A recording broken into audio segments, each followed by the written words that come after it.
Nigeria has commenced the process for the 2024 oil bid rounds with 12 oil blocks on offer and 7 deep offshore blocks from last year's bid round. Oyeyemi Oke, a partner at AO2 Law, joins me now for this discussion. All right, thank you so much for your time on the show today. Oyeyemi, let's get your thoughts around this new bid round and what we can expect going forward. Thanks for having me, Kenneth. I think it's a good way for the commission to, what I would say, start the year in as much as we are in the second quarter. I think a few questions need to be asked. What happened to the 2022 mini bid rounds? I don't think it was completed. And that's something that we should bear in mind, in as much as we have seen bid rounds, at least the 2020 marginal field bid rounds being completed. It was quite concerning that I don't think we've seen the end of the 2022 mini bid round. But I think it's a good way, particularly for the fact, particularly bearing in mind that the assets to be auctioned significantly includes deep water assets, and I think one or two onshore water assets, which is good. What this means is that government is looking at the big players to be able to commit significant investments into the development of the reserves.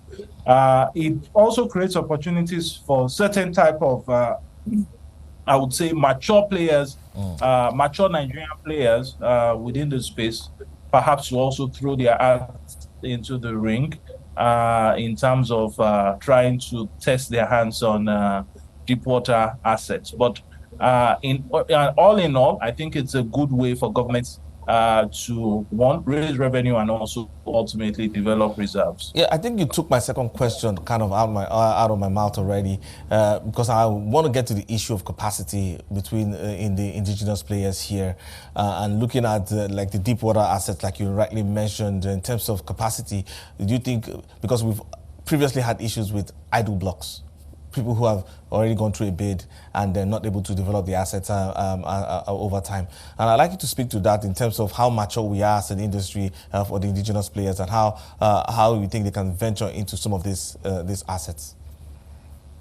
I think the Shell or the SPDC transaction have given us an indication as to how Nigerian players have matured. And what this means is that the way to go for Nigerian indigenous players, at least for now, would be to bunch up as members of a consortium to try to bid for what I would call larger assets, bigger assets, and assets that require more investments. To my mind, maybe just about one or two, I'm not going to name names, but maybe just about one or two go do it alone from the indigenous perspective. But I think we have seen precedent from the Shell transaction that it can be done. However, it can be done through a consortium. So that would be the way for local players. I'd like to get your thoughts around the timelines for the completion of this bidding process. I see it's expected to end in January next year. Well, the timelines are aggressive. And I think even for the mini bid rounds, I think we had some similar timelines in terms of maybe between 7 to 9 months.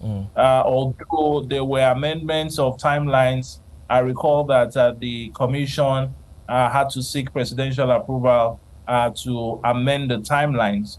I hope we don't go that route, but looking at the experience I have had in terms of perhaps looking at the 2020 marginal field bid rounds, I think a safe period would be, I would say, a year rather than perhaps 8 to 9 months timeline. Yeah, but when you look historically, like you rightly mentioned, looking at previous bid rounds that have happened, in terms of concerns as an industry player, what are some of the areas that you think we should be a bit more careful around or try to spotlight in this bidding process? I think looking at the experience I've had advising potential buyers, I think one of the major issues has always been data, availability of data. And even if the data is available, how credible is it? So I think that is a major point. Also looking at perhaps recent experiences with regards to the outcome of perhaps maybe the bid rounds, which we saw in 2020. Another thing which government needs to be careful of is also perhaps what I would say not having or compelling partnership of street bed fellows, because that also has its peculiarity from both an operational perspective and perhaps ultimately from a revenue perspective for government. Another thing maybe that needs to be considered would also be the transparency of the process. The last bid rounds had its challenges, and I remember that some persons believe that perhaps the required transparency was not applicable. So government should also bear this in mind, so that one, we are seen as an investment destination, and also we are able to drive the required investments through FDIs into Nigeria. So those are my three. Those are the three areas which I think attention should be. Let's extend this conversation to the wider deal-making experience in the Nigerian oil and gas space. One deal that comes to mind, which we just saw some headline around today, was the very much talked about ExxonMobil Nigeria producing units and Seplat, and that deal that was held back. And I'd like to get your thoughts around that, because we're hearing recent stories saying that we could see that by the NUPRC saying that this could be approved in 2 weeks. And I'd like to get your thoughts around what you think that will mean for the industry if this is approved.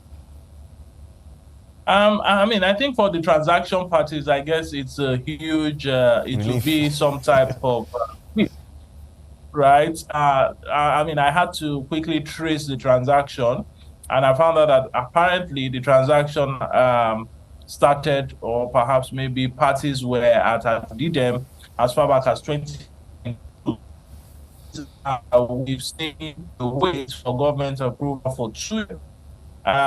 Is not particularly a sign if we are being serious as an investment destination.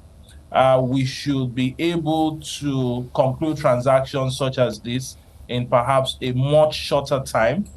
2 years to get ministerial consent, I don't think that's a great thing. So we should, I mean, I think to my mind, what I would say is that in as much as consent has come and there's a light at the end of the tunnel, consequently, for transactions such as this, ensure that the timing for ministerial consent and other government approval is reduced. Okay, I would have loved to bring that conversation around the recent announcement about the plans by the government to bring in $3 billion to fund projects in the gas flare program, but I'm afraid we'll run out of time. We'll probably explore that some other time, because I felt that definitely is something to talk about when you look at the transactions and the implications for the oil and gas industry. But I guess time was not our friend today. Oyeyemi Oke, a partner at A02 Law.